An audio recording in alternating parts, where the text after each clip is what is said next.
You want to make a Pinata Rocket payload. Here is how to do it. First you need to pick your payload. Since Easter is coming up, my payload is M&M. About $15 for 3 pounds. Now you need to pick the carrier for your payload. I picked about $15 worth of dollar store plastic Easter eggs.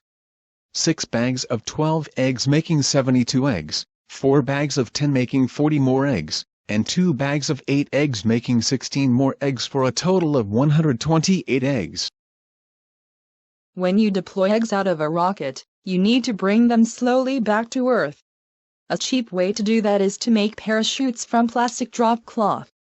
This bag of 0.7 mil sheet makes 108 1-foot by 1-foot chutes for $3. After working with the 0.7 mil plastic, I found that it has a lot of static electric cling. You might want to try 1 mil plastic. Next you need shroud lines. I recommend fishing line but not monofilament line. That stuff curls to the shape of the spool and makes terrible tangles. This multi-strand fiber stuff is a lot easier to work with. The test, or strength of the line is not important. Anything cheap works. If you notice the Twix, that is to pay the flight crew for helping with making the eggs fly, and to snack on if you get hungry making all these eggs. Now that you have the supplies, it is time to start building. First cut all the chutes. With some careful folding you can minimize how many cuts you must make to create the chutes.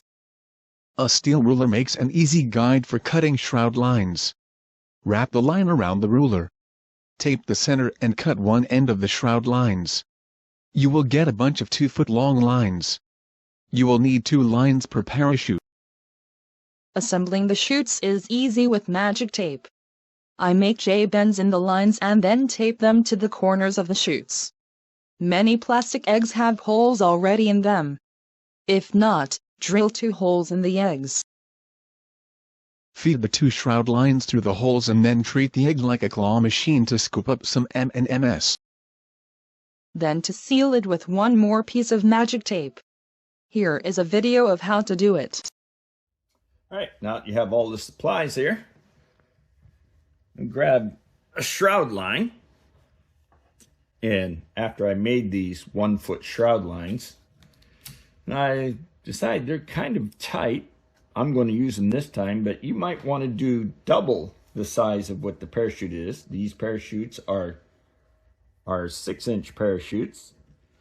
So 1-foot shroud lines going up one side and down the other. And then I also noticed this 0.7 mylar drop cloth.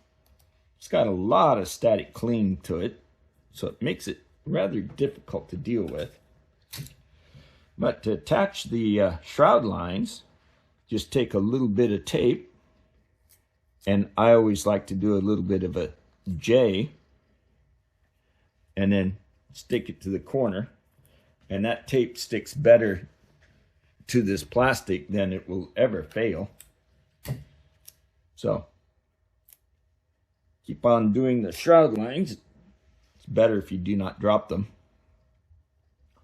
And again, a little bit of a J hook, and tape it to the corner. One more.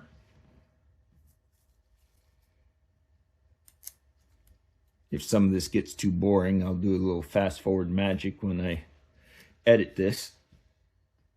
And there. So now we have a little 6-inch parachute with 2 shroud lines going to the corner. Now find the middle of the shroud lines and effectively crease them to a pretty decent point. This spider wire here, I don't know whatever coating it's got on it, but it makes it hold its shape pretty good. And then I'm going to take the egg, pop the egg open, shove this shroud line through one side, and then out the other side.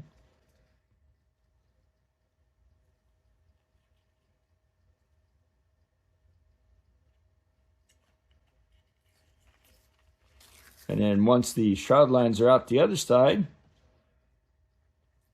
open up the 2 loops and pull the parachute through it.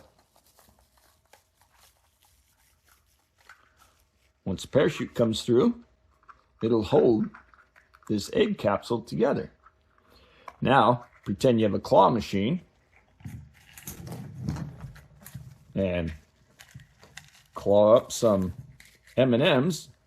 Got too many to close it, so let a couple drop out, see if it closes. A couple more. There we go. Now it closes. And one more piece of tape across the bottom, and we have our little Easter egg granite. Whenever we get to fly this, we'll find out how it does. And now repeat 128 more times.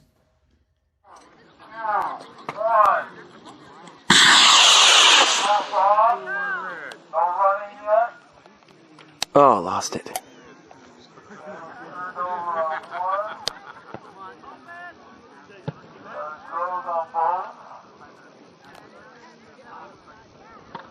There they go.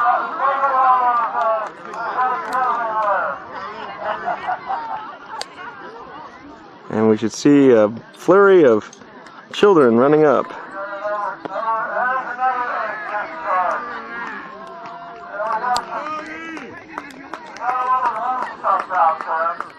There you go.